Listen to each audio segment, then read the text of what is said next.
And also, if you show multiple species, you can log in and watch those other sessions as well on rabbits, sheep and goats, and then swine as well. So we'll probably upload those to YouTube within the coming days. So be looking for that. I think we've got a really great program for you guys tonight. I hope you get a lot of really good information out of it. We've got a little chat box over here on the side. If you have a question throughout the program, feel free to shoot a message over there and we can try and get those answered. If you have a question that you don't want to type out and you think, well, this would be easier said than written out, we can wait till the end and answer those questions for you. So with that, I'll go ahead and introduce our speaker for the night. Ryan Cox with Cox Ranch of Mount Pleasant, Texas is going to be our speaker. And he graduated from Texas A&M University in 2018 and was a member of the livestock judging team there. And they raise registered Hereford cattle and have been very competitive at the local, state, and national levels. And so he's going to share with you guys some tips and tricks that he has and tell you guys a little bit about what he does. So I'm going to turn it over to him. And again, if you have any questions, feel free to put those in the little chat box over here on the right-hand side of the corner.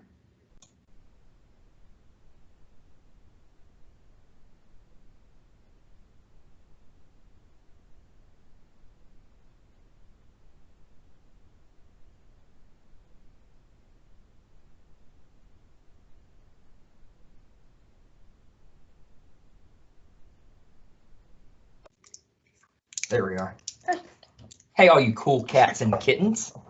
I'm Ryan. So first of all, thanks to everyone for joining in on this deal here. I was really excited when Callie asked me to be a part of this program, and more really excited about being a part of it in person. But since Miss Rona made a appearance in our country, we're having to adapt and do this a little bit differently. So I hope we're going to try to have a good time tonight. Hopefully informational, good time.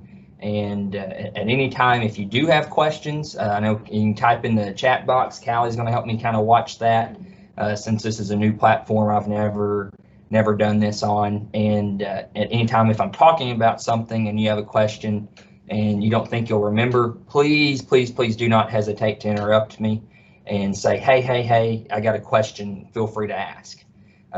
But to get started, if you would take a second, type in the chat box like your name and where you're from, just so that way I can see your names and kind of know where we're from based off our involvement and kind of where we are from that standpoint. So if you'll take about 30 seconds and type your name and where you're from in the chat box, if that's a possibility for you.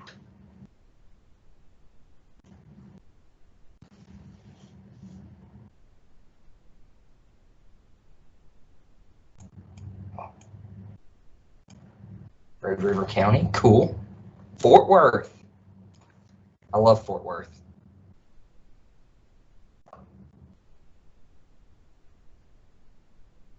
Morton, yep. How are you, Bowman family? Titus County, been there before.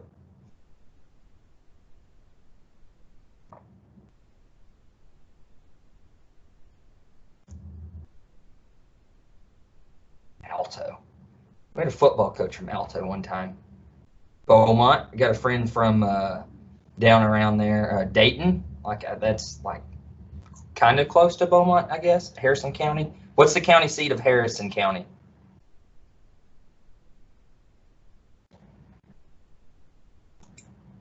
Where is Harris? Where is it? Is that Marshall?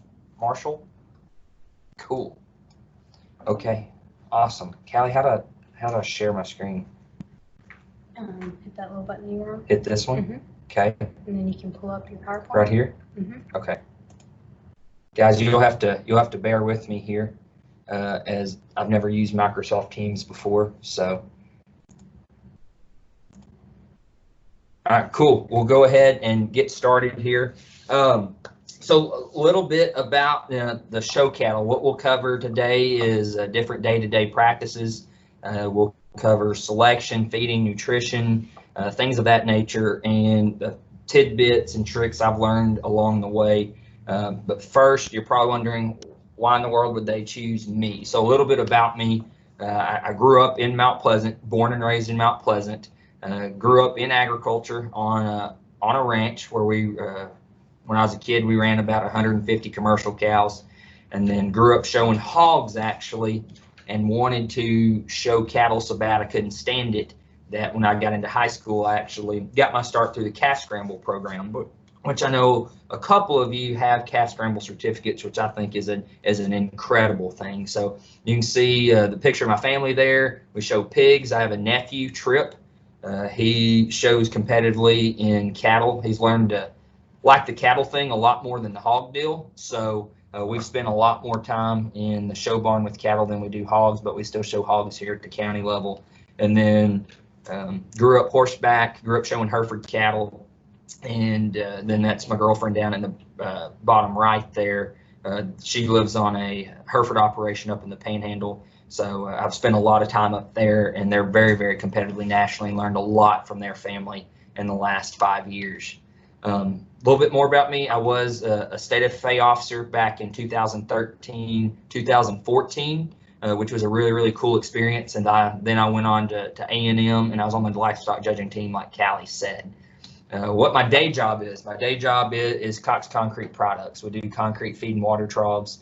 So every single day, from the time I wake up to the time I go to bed, I'm talking about agriculture, I'm talking about cattle, I'm talking about all different sectors of the cattle business, whether it's from the show ring to the feedlots to the cow-calf producer, and working with people in the industry from not only this part of the state, all over the state, and nationally as well, whether it be about show cattle or even their day-to-day operations. And it's a big commitment when we start thinking about show cattle. And a lot of us probably have some kind of experience with it, whether we have a family or friend that is in the cattle business, whether it's the cow-calf operation, and then somewhere along the line, someone has encouraged us to do show cattle. And there's a lot of different things to think about whenever it comes to show cattle. And the biggest thing I think that we have to think about is hair versus no hair. And what I mean about that is whether you're showing a heifer project, if you're going to go with a British breed, continental breed that has hair to take care of, and you have to condition that hair, you have to wash that hair, you have to blow dry them, you have to create an environment, especially this time of the year, where those cattle remain cool and comfortable in order to grow hair. Or if you want to go something into like a Beefmaster, a Brahmin, a Santa Gertrudis, something of that nature that has little to no hair, that these cattle are slick breeds, and there's not as much time involved in terms of washing and blowing, clipping, fitting, things of that nature. But at the same time, the day-to-day feeding, evaluation, all comes down to the same. It just depends, okay, well, how committed, how much time, and what does our budget look like as a family? Where can we fit in this program, and what can we do? Same idea with a steer. If a lot of us out there show steers, some counties are haired, some counties are slick. Even at that point, let's say we're thinking about Fort Worth and you're typically a slick-haired person, then you may lean towards getting an American cross calf.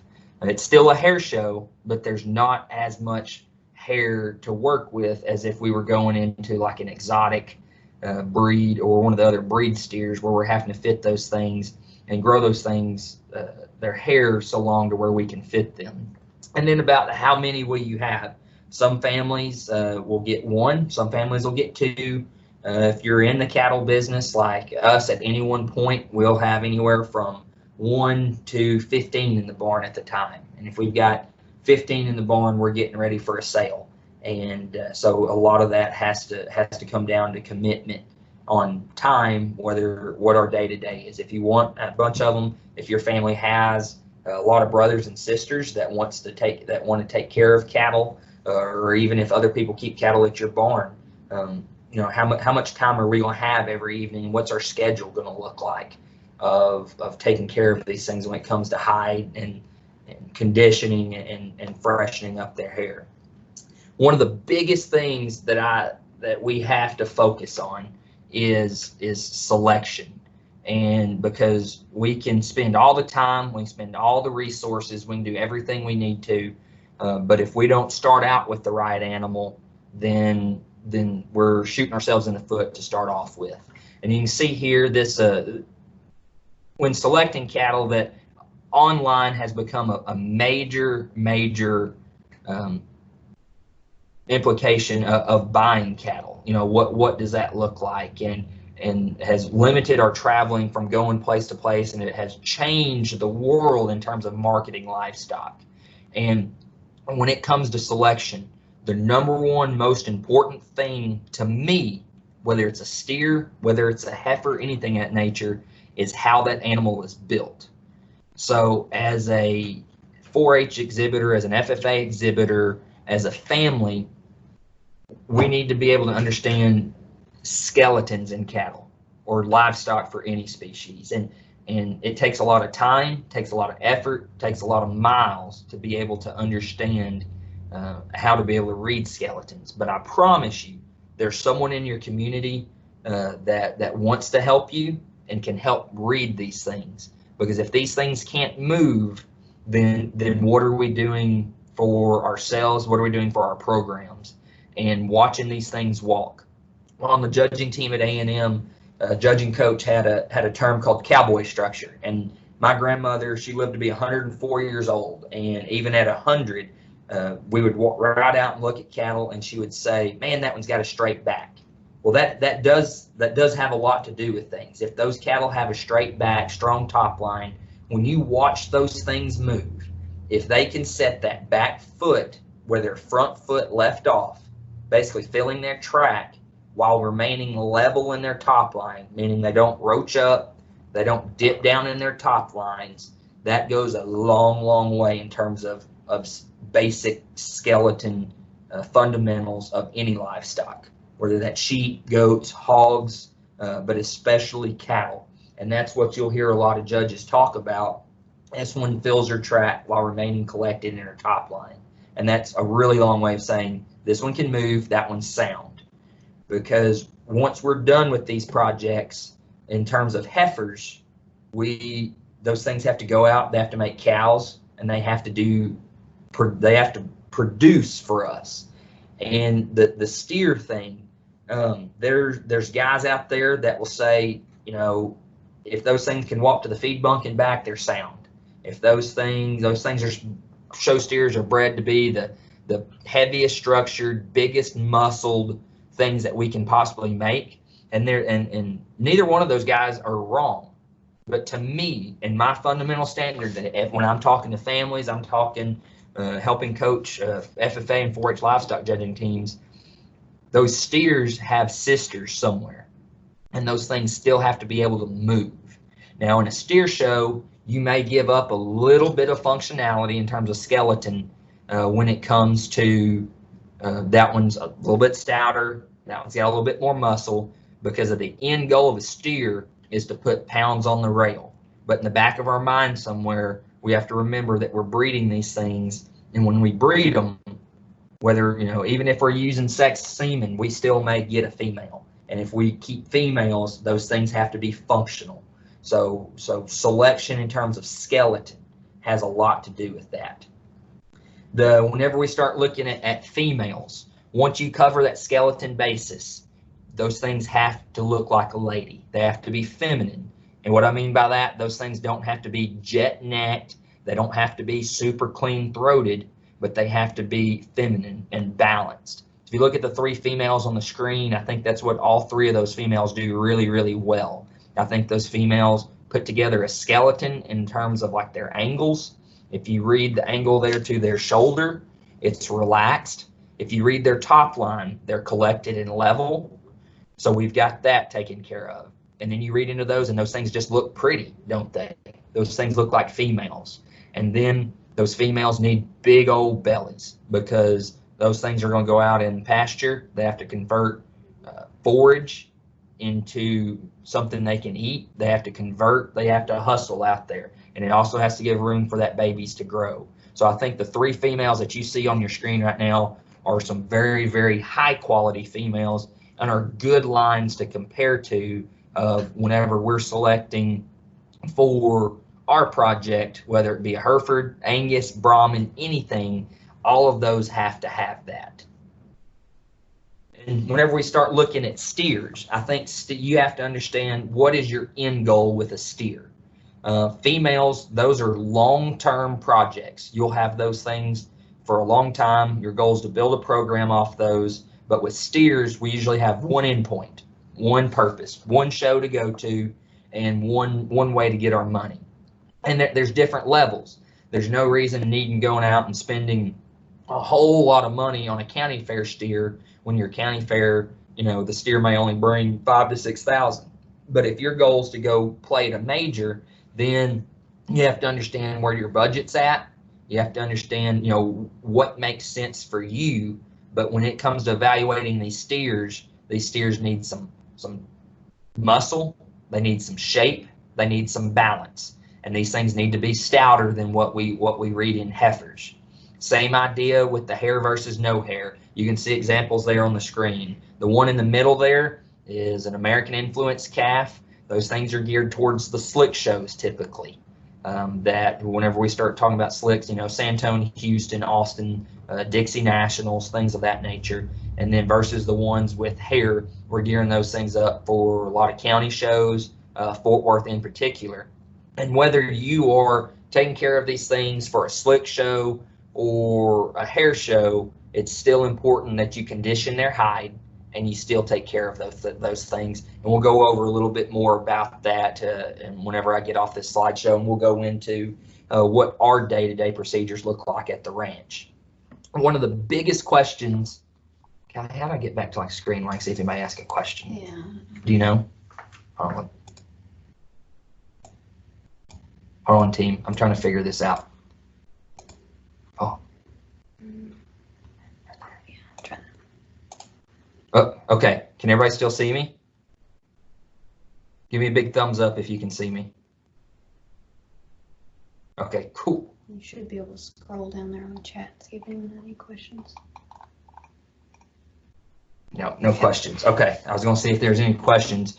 Are there any questions about like selection or where you should put your priorities in terms of breeds or fundamental basics of steer heifers? If you have any questions, let's take about 30 seconds to see if anybody has any questions to type. If you've got a question to ask, feel free to speak up.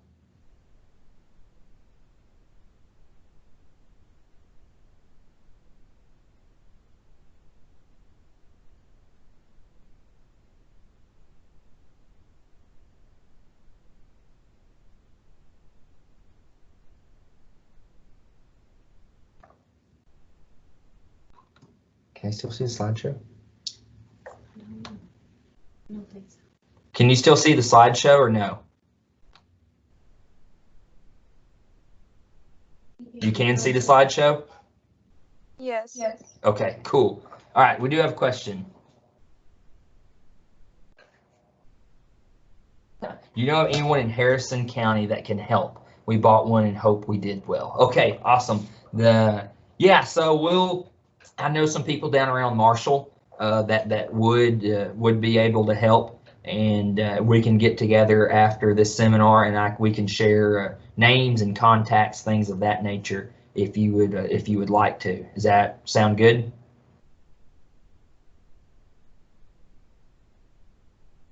Cool. All right. So since we don't have any more questions about selection, the number one thing that usually happens once someone purchases a calf, the number one is what do you feed? Can everybody see the slide? Okay. So there's not a wrong answer when it comes to feed. A lot of people gravitate to Purina.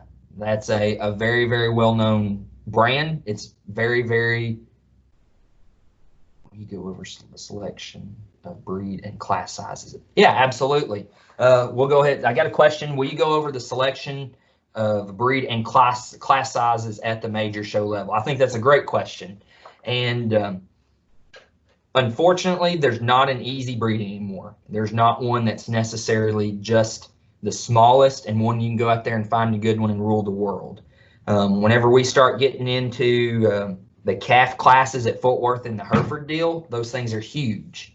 A lot of the slick-haired cattle, because we are in Texas, we're in the South. And by that, I mean the Brahmins, Santa Gertrudis, the beef masters especially, anything that has Brahmin influence has larger classes. And classes, the younger ages in those classes in terms of heifers have a large amount of numbers, because a lot of people buy cattle when they're young, and then either one, they lose interest when they get bigger, or they just don't have the skills or the facilities or the knowledge to maintain those things to big breds and to get those things to where they can haul down the road and go. And then as far as steers go on the major show level, whenever we're talking steers at Fort Worth, breed steers are the way to go if you want to play the numbers game. No matter whether you show a Hereford, an Angus, a Shorthorn, or an exotic, 10 make the sale. And in the exotic division, in one class, there may be 90 steers. In the Hereford or Angus or Shorthorn, there may not be but 40, 30, 40, depending on the weight size and what breed you are. And whenever you're thinking about the other stock shows, they divide those things up into more or less breeds. They'll go as far as Angus, Hereford, Polled Hereford, Shorthorn, Gert, Brahmin. And whenever you're thinking about San Antonio and Houston, when they do their sales, it's a little bit different. Rather than a flat rate, 10 make the sale, then based off last year's numbers. If there wasn't as many, let's say, Gerts in this, or Santa Gertrudis for this instance, they may only sell 3 this year. And then everybody sees that there's not as many. Well, they'll all go buy Gerts.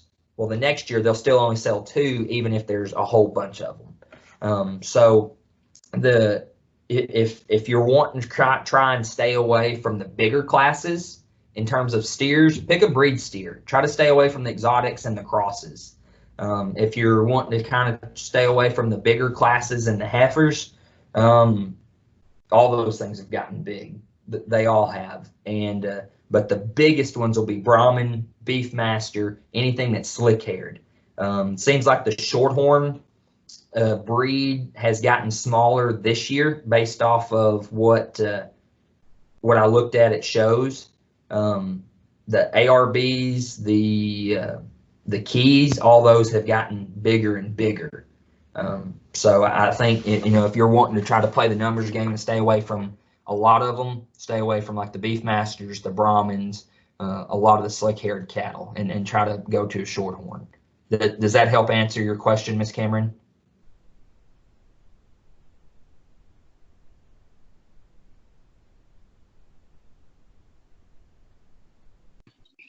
Yes, right. This is Ben. Hey, Ben. My daughter Lily, and that's one thing we're looking at this year is we're looking. This will be her first year to show, and it's been several years since I was there. I got out about the time you were getting into the show career, so we're just kind of looking at it. And like I said, from what I'm seeing too, a lot of the breeds where there weren't, like say some of the Simbras and the Red Brangus and stuff, where the classes used to not be as large at the majors, now seem to be running a lot larger than what I had remembered them in the past. So I didn't know if there was still very many breeds that still had kind of less popular breeds, I guess you would say, smaller breed shows that did not have as many cattle at the majors. And that's just kind of what we were looking at there for a first year kid. Yeah, absolutely. And you're right. Those things, this deal has changed a whole lot, since I first started showing, and there's just a lot more people doing it. But like you mentioned, Red Brangus, the Red Brangus deal is kind of a double-edged sword. There aren't as many Red Brangus, but you run into a lot of major shows, or some major shows, that throw the reds into the blacks. and a lot of the diehard red Brangus people don't like that, and understandably so. Like, we have Herefords and polled Herefords, and the Hereford people like it split, but some shows aren't. So you just kind of have to pick your poison and understand, as a long-term commitment, where do you see yourself. And my ag teacher asked me this when I got my scramble certificate. My ag teacher, Marty Spratt. Did you have Spradlin, Ben? Yes, sir. He showed up, I believe, my sophomore year. So okay. Yeah, he sat me down in his office and he said, Ryan, he goes, the point of the heifer project is, in 10 years, where do you see yourself? What breed do you want, your last name, your reputation based off of? And that's how I landed on Hereford cattle. And it's okay if you switch. You may get to a breed and say, man, this just doesn't fit me. That's fine. And that's what this program's meant to be, as showing livestock as a junior exhibitor, is help you find where you want to go in the cattle business. But yeah, you're right. There's just not an easy one or a smaller one anymore. But there's dang sure big ones, like the Beef Masters, like I said, those breeds. Does that help, Ben? That does. I mean, our main concern being with the first year, I mean, she's 8. This will be her first year to show, was mainly trying, if there was still a possibility of finding a breed with a smaller class just for her physical safety, right. Not having as many cattle in the ring. But from what we're looking, there's not much difference from what I've been able to tell as far as class sizes. And like you're saying, some of the breeds have kind of that double-edged sword where you may get grouped together anyway. So that's just something we're going to have to work around and train with as well. So thank you. You're welcome. You're welcome. And I went through the whole, new kid showing with my nephew Trip. He started showing when he was 8, and we were already in the Hereford deal. But you see a lot of people that start out with Herefords because of their temperament, and stay away from the eared cattle. Now, with that being said, I've seen a lot of cute little girls show the most gentle Brahman cattle I've ever seen, just because those things, once you turn them into pets, those things are phenomenal animals, and honestly get protective of those little kids. And it's funny to see, but there's a reason those things have a reputation of being waspy at the same time. So the biggest thing is let's find a breed we like, and then let's do some research and find a breeder that's going to take care of us. Would be kind of my advice on that.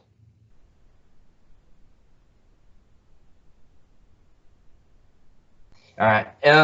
We'll go back to the slide that's on the screen now, and the biggest thing is feed. That's the first question. What do you feed? I said a lot of people gravitate to Purina because it's consistent. It is a little bit more expensive, not going to lie. I think you pay some for the brand there, and there's nothing wrong with that. But you have to be able to take a step back and realize, okay, how long am I going to have this animal on feed? Am I on a terminal type of goal, or is this a longevity? Or are we going to be feeding this thing for 2 years in the barn? When I start mine out at the house, when I'm weaning cattle, those things go straight to pre-con. It's a 12% protein, 1.5% fat feed, pelletized. It's consistent, very palatable, and they love it. That's what we feed in the creep feeder out in the pasture. And when they come into the pens, they're used to that feed, and it eases that. I mix it with that Purina Honor Show Chow full range. There's a bunch of different Purina Honor Show Chows. Full range is what I start those things out on. Why? It's low protein and high fat.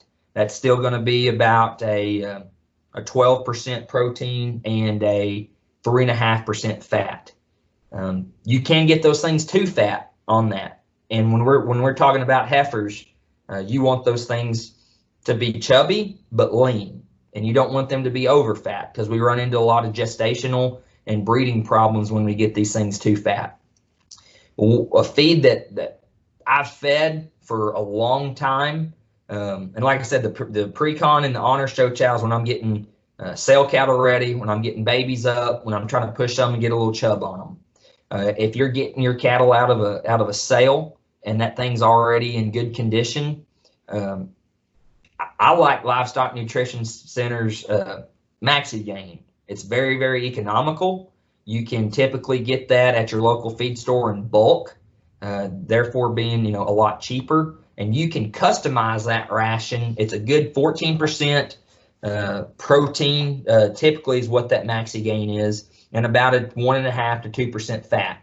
And you can customize that one a lot with the next two pictures in beet pulp and cottonseed hulls. Those are an absolute must in my my honest opinion for having in your feed room, in your arsenal, in feeding steers or heifers, because it adds fiber, it adds middle shape. It does a lot for cattle, and you've got to understand how to feed the differences in those in some scenarios, because if you're getting one that's getting real chubby and fat, you're trying to hold her, and you floor with beet pulp, there's a lot of sugar in beet pulp, and Hereford specifically, they'll blow a brisket. They'll start getting real full in that brisket, but you can hold cattle once you get them to a good condition. You can feed them that LNC Maxi Gain or that Precon, and up your hulls and some beet pulp, and those will do you a world of good.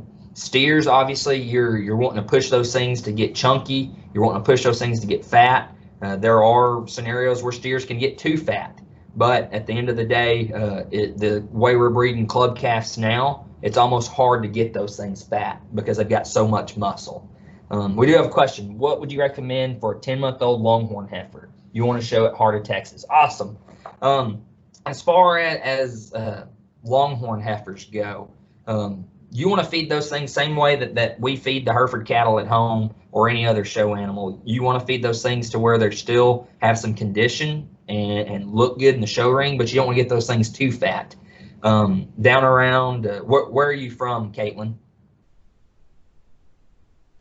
I'm from Fort Worth. Oh, you're the one from Fort Worth. Okay, awesome. There's the LNC feed mill they've got one in Saginaw. I don't know how far that is from what side of Fort Worth you're from, but if you visit with your local feed store, those guys can surely get it. And I'll be honest with you, Caitlin, if you can get your hands on that Precon, Purina Precon, I'm a huge believer in that because it's simple, it's easy, and it stays the same everywhere you go. And as far as, you know, how much you feed those, you know, you can read as many research studies as you want. You know, they say if you're really trying to push one, 3% of their body weight. If you're just trying to coast one, you can, you know, do 1.5 to 2% of their body weight. So without seeing kind of a picture or video of your heifer and what condition she is in right now, it's hard to tell for me to tell you like which feed specifically to feed. But I'm assuming you have a breeder or someone that you work with, and those guys will probably be able to help you out as well. But if you're wanting to like shoot a picture or video of your Longhorn, be more than happy to take a look at it and send it to Callie. Go ahead, Caitlin. I'm actually like out here in the pasture right now. I've been walking around. So. Oh, well, that's cool. Yeah.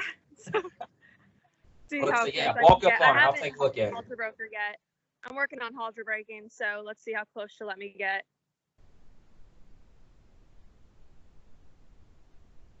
She's pretty. Yeah, I actually got her today. Really? How cool. Yeah. Drove down to Fredericksburg early this morning and yeah. I don't have as much experience with Longhorns. Dad just bought 2 like Longhorn trophy steers, and they run my Hereford cows off feed, so sometimes I get mad at them. But you know, wow, now that's a good Longhorn. I'll be on that thing. There is in good shape. I would feed that Precon, in my opinion, for what it's worth to anybody that's listening. I would feed that one.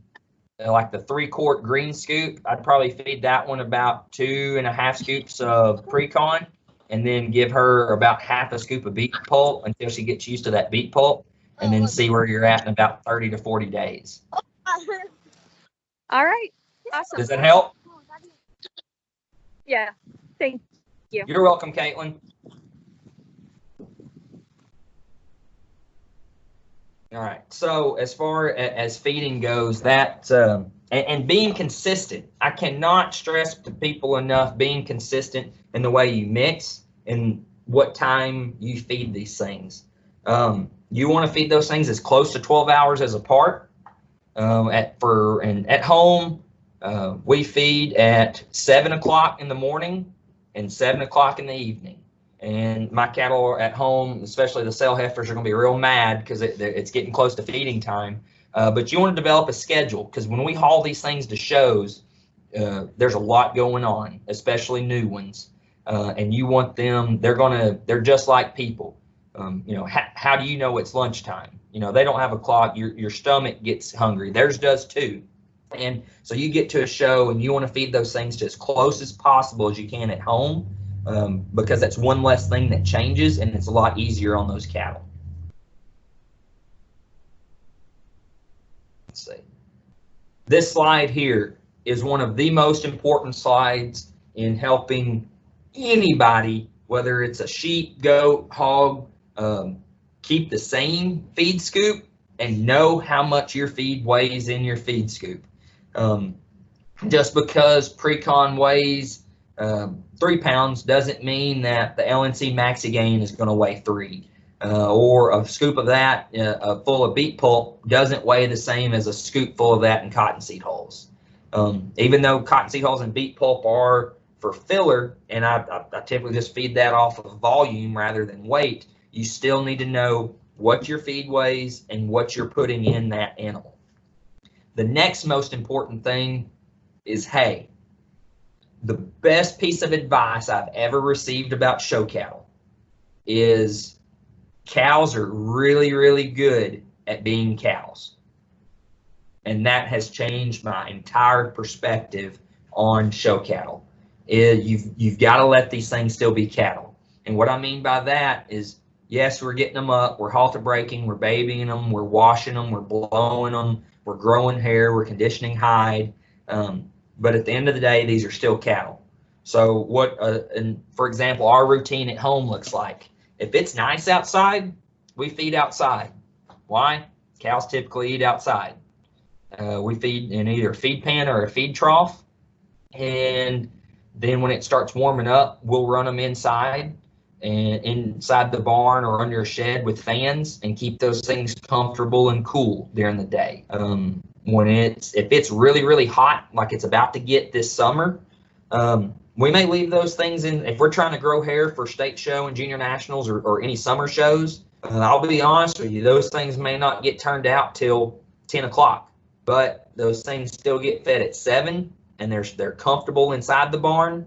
And then we turn them out in an area big enough where they can still be cattle. And what I mean by that is it doesn't have to be a 40-acre pasture. If you've just got one, the cattle at home, when they get kicked out of the barn, they're in a 65 to 70 foot by 215 foot run.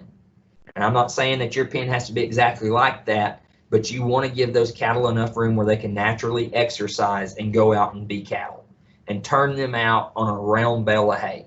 If you don't have the facilities or the means to do a round bale of hay, then make sure they have plenty, and by plenty, a copious amount of fresh, good hay. Whether that's coastal hay, whether you're in an area where you can get Sudan, I highly, highly recommend like a Sudan hay at night. If you're in the panhandle, your absolute best friend is wheat hay, but a good, clean source of hay. And I promise you, you can go out and you can buy a roll of hay for $35, and those things will pick through it, and those things just won't look as fresh and full appearing. But if you go spend the money and go buy a $65 or $70 or $80 roll of hay, be conscientious about what you're buying, because there's people that will sell you, bad hay for a lot of money, but pay attention to it, and you will get every penny's worth out of good hay when it comes to steers, when it comes to heifers, and just letting these things be cattle at night. And for instance, right now we're about to start getting ready for a show. We didn't get to show at Houston, but whenever we're done at Houston, we kick those things out, and we'll feed them once a day and let them freshen up. and just let them be cattle for about 45 to 60 days. And that sounds crazy when we're so used to babying these things and getting them up. But like I said, cattle are really, really good at being cattle. Let's see if the next slide. So that's kind of the end of the slideshow. But the other thing that is one of the most important things is fresh, clean water. I think that is the most important nutrient for any animal, period. And what that looks like is a water trough, is a water bucket. A trick that we do at home is when we run those cattle in the barn, we'll take a water bucket like they're going to have at the show, and we'll tie up in their pen in the barn, and we fill it up every morning and every evening, and get those cattle used to drinking out of a bucket. And you'll hear a lot of different strategies when it comes to watering cattle at home and at shows. Going back to the piece of advice, cattle are really good at being cattle. Let them drink when they want to. A lot of people tell you, on show morning, just give them half a bucket of water and then let them drink as much as they want before they show. Cattle are really good at staying full on themselves. If you provide fresh, clean hay and you keep to the schedule, and one of the things we do when we're at shows is every time a cow gets up, she wants something. So we always try to keep at least half a flake of hay in front of her. If she stands up and has hay in front of her, she wants something different at a show. And we have to kind of baby these things and get these things full. So you want to take more than one kind of hay to a show. So if you're feeding coastal at home, take the same kind of coastal to a show. If I try to find you some prairie grass, orchard grass, wheat hay, Sudan, hay graze, or anything like that, just to change some things up and let those things eat and get spoiled at a show, because we want those things to be full. Same thing with a steer. You want those things to look full. You want those things to look fresh. You don't want them to look as full as a heifer, but you still, anytime those things get up, you want to offer them something. It's a little bit different with steers because you're playing with a weight game, and some of you may try to break in a class and have to play that weight game, and that's completely up to you, and everybody's got their own strategies in playing that. But especially when it comes to cattle, if they stand up, offer them water. It's not going to hurt anything. I promise in the long run, you'll really, really like that. I'm going to try to go back. Everybody can still see me on the screen, right? I've got some things here I want to show. Let's see.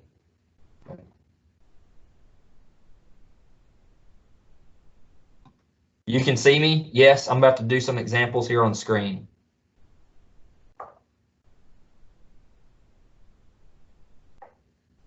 I guess you can see me. No one's saying yes, you can see me.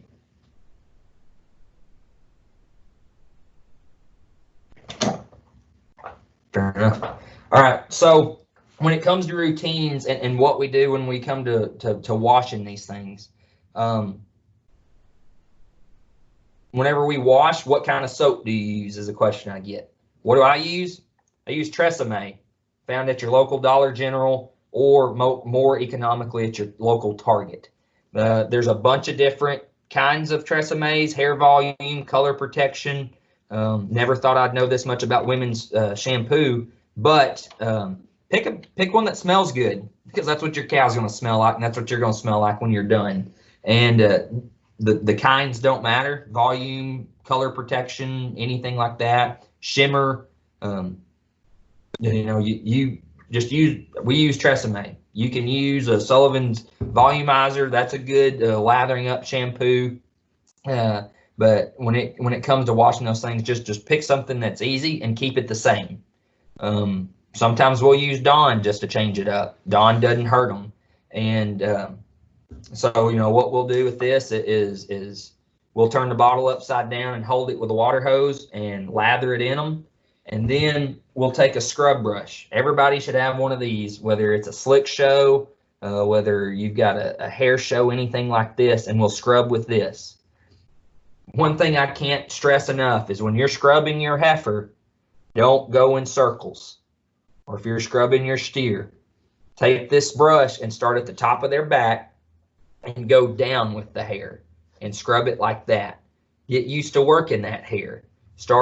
You want to create a part from the top of, like the back of their neck, all the way down to their tail head. You'll want to create a part just like your mom used to part your hair, whether it was on the side or in the middle, but you want to part this one right down the middle and go down on either side and scrub that in.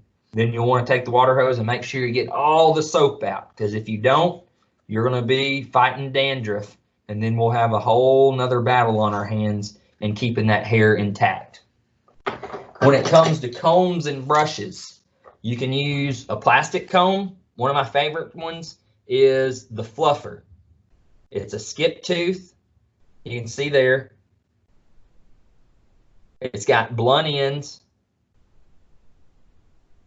And then after you rinse that heifer, you'll create that part down her back again and use one of these combs and comb all the hair forward, all the way from the legs to the belly to the front. You want to comb that hair forward and get that hair used to growing forward. And the reason we do that is it not only looks good, but whenever we start getting ready for these things to show, when we blow into that hair, it stands up better and it pops. And that's what we want those things to do when it comes to showing in beauty pageants. One of my other favorite combs is the metal blunt tooth comb. They'll have different kinds, different shapes of combs. If you're not fitting, then all you need is a blunt tooth comb and a fluffer comb. This is from Weaver's. This is from Sullivan's. Both of them sell both products. I don't have a preference in which brand. Both brands are good, and you can order them off Amazon. You can order them off their individual websites. I found you can get a lot of this stuff a little bit cheaper on Amazon if you have Amazon Prime because of free shipping. This is not a paid commercial by Amazon by any means. But this comb here, one of these combs and this brush should be your best friend when it comes to your heifer project. If you've got like a Brahmin or a Beefmaster or a Longhorn, you're not trying to grow hair, you still want one of these to condition that hair and that hide. And even if you're not trying to grow hair, you still want to conditioner and make sure that hair is shiny and full and fresh, so that when you go to a show. If you're in the business of growing hair, I've never been about the witch doctor potions. I've never been about the next greatest thing, but come into this, it's the show coat has become one of my absolute favorite tools to use when growing hair, whether it's in the summer or the winter. It's expensive. I'm not gonna lie. You can go to showcoat.com and the stuff costs $100 a gallon. But if you've just got one heifer or one steer that you're trying to grow hair on, it doesn't take much. Put it in a spray bottle and spray 3, 4, 5 pumps on each side, comb it in, and then let it dry in. And you'll see a remarkable difference in the texture and the shape and the body of those animals' hair. If you're in the business of slick cattle, there's a lot of people that like Revive Light. After you wash, you wipe those things down, get you some Revive or Revive Light, and you can use this brush and comb it in. And you still want to keep those things hairs fresh and hide and full and moisturized, just because you want those things to look good when it comes to show day. So that's kind of a quick overview of what our schedule looks like in terms of washing. One of the questions I get a lot is what should our pen look like inside the barn? The ones at our house are 12 by 12. I wouldn't go any smaller than an 8 by 8. That's pretty small. If you've got a big cow, big bred, you sure want a 12 by 12 to give them plenty of room. What kind of bedding to use at home? My personal favorite, cedar fiber. Multiple reasons. It's very, very absorbent, and it's real good about keeping lice and ticks and insects and parasites out of your barn. If you use a cedar fiber, your fly population, if you keep the cedar fiber clean, And what I mean by that is every time your cow goes to the bathroom, clean the stall out and get her manure out. Because if you just leave it in there, then it just turns into a mess and flies will come in there. But if you keep that thing as clean as you possibly can, the cedar fiber will last you a long time, and it does a really, really good job, especially during the summer. If you'll wet that down the night, like when you kick cattle out, wet it down and then bring cattle in the next day, it keeps not only the dust down, but it holds moisture and helps keep that cow's belly and underside and the veins in her legs, which pump to the rest of her body, stay cool. And so that's just kind of a trick for the trade. And this isn't a shameless plug. We do sell cedar fiber at Cox Concrete. But if you're local, hint, hint, Bend. And but anyways, but I'm a big believer if you can get cedar fiber in your area. Callie and I were talking before this deal started.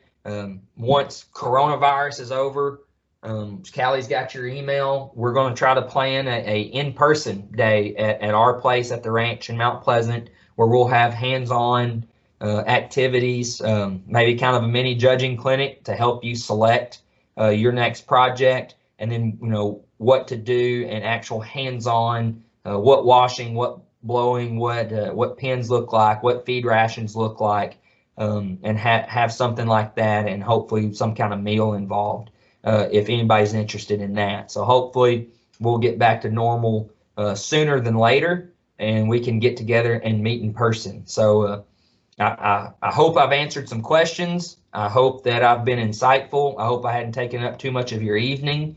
If you have any questions, please feel free to ask now. We'll go ahead and use this as a question and answer session. If you want to type it in the box, or if you want to come live and ask a question, we'll go ahead and use this time to ask questions.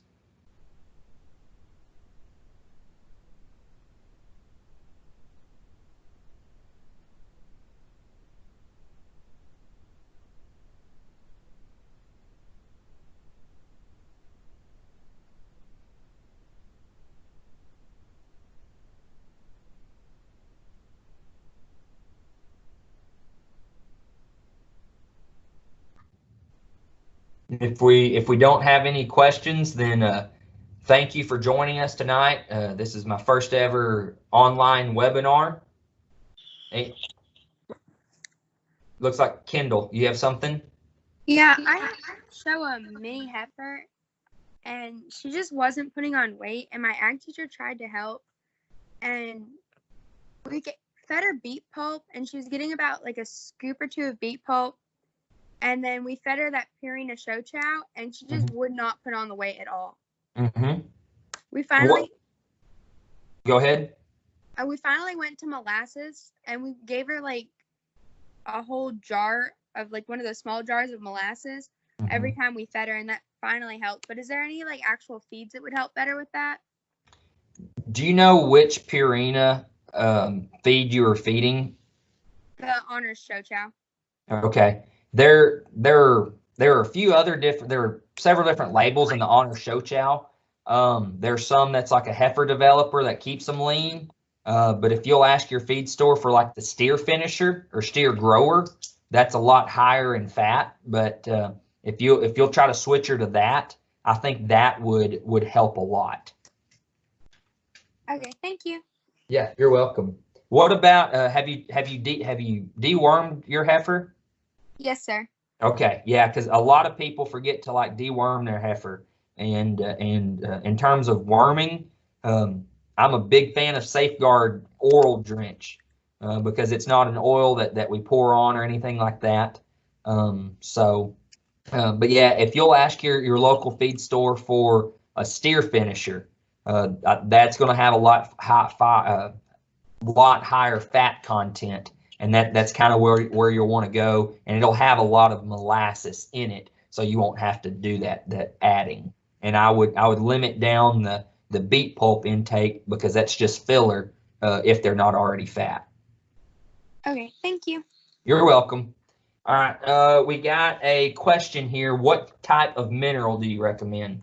Really good question. My favorite mineral is Vitafirm. That's what we feed at the house, a feed additive that I feed religiously. And like I said, I'm not big on the witch doctor hocus pocus solutions. Sure Champ Cattle, if you can get that at your local feed store, it comes with a little cup. Put it in there every time. It's got some mineral in it, and some vitamins, and it's good for their gut. It's good for their health. It's good for their hair. During the summertime, I'll even buy a bag of Vitaferm Heat Mineral. And for everyone that's in the pen or each one I'm feeding, I'll take a handful and throw in the feed. And what that does is it's got some garlic extract, and it's got some of their patented technology that helps keep the internal temperature of those animals down, which helps during the summer too. And we even, for show heifers, and steers even, one of the things I forgot to mention whenever we kick those things out, Vitaferm has what they call stress tubs. They've got one with heat and one without. I'm a big fan of during the summer with heat. Those things are pricey, not gonna lie, not gonna hide that one bit. But if you're only feeding one, it's worth the money. Vitaferm heat tub, you can find that at local feed stores typically. If you'll get on their website, type in your zip code, they can help you find a dealer or distributor. Another question, what would you suggest for hair length for a Brangus heifer? That's a good question. I've seen some really, really shaggy Brangus, and I've seen some that are absolutely slick. And a lot of that depends on what genetics you have in your Brangus herd.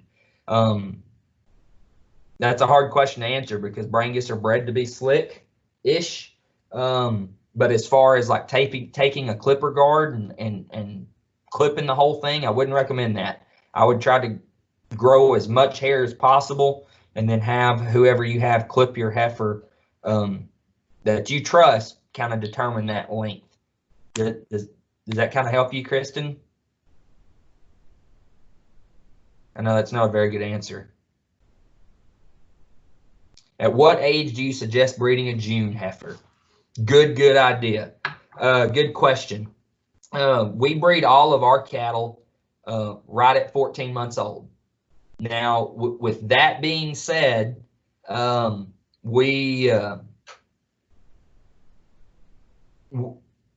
a lot of things that go into play of what are your goals when you show. If you breed a June heifer, you breed her in August. If you breed in August, she's going to calve she'll calve in May. So I like calving. If you're playing with a June heifer and you're going to try to go to Houston with her, then honestly, if she's big enough, I'd breed her a month early, so she's going to calve in April. So she's a big bred going into Houston. If your goal is to show at Houston, if she's kind of a smaller framed heifer, then breed her at 14 months to a low birth weight sire and let her calve in May. One of the other problems we run into in our part of the country is how hot is it going to be on what side of May are you calving?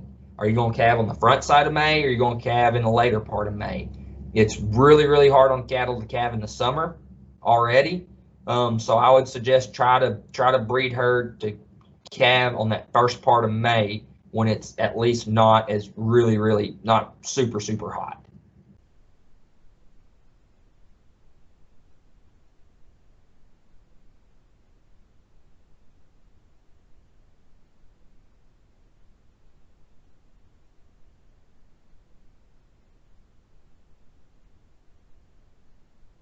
Do we have any other questions?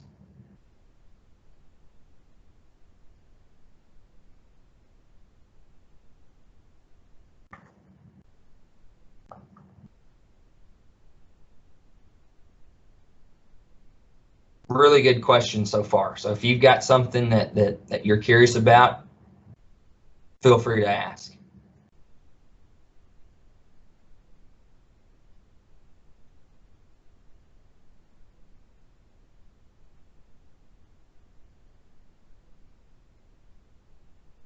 Okay, if not, thank you guys. Thank you for taking time to to tune in and spending just under an hour and a half with us here, visiting about your projects, about cattle. I hope I answered some questions. If I didn't, or you want to ask something personally, feel free, add me on Facebook. It's RYONCOX, and shoot me a message on there, send me pictures, things of that nature. If you want to learn a little bit more about our operation, you can just go into Cox Ranch on Facebook. Thanks so much, and I'll turn it back over to Callie and see if she has anything else to say. Stay golden.